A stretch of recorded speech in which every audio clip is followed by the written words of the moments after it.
spoiler. So we need the back spoiler camera. Please have the camera. It looks like it.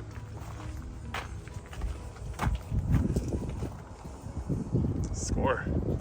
Let's go ahead and take that off. No way this fits right here. Someone has taken or pulled those cameras.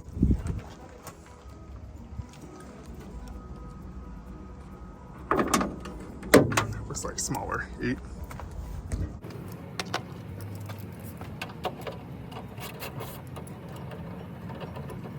8mm. 2 of them. Alright, that should be it. And then we'll go ahead and pry the spoiler off. It's stuck by pins. Yeah, it's supposed to make a like snapping noise once it pulls out.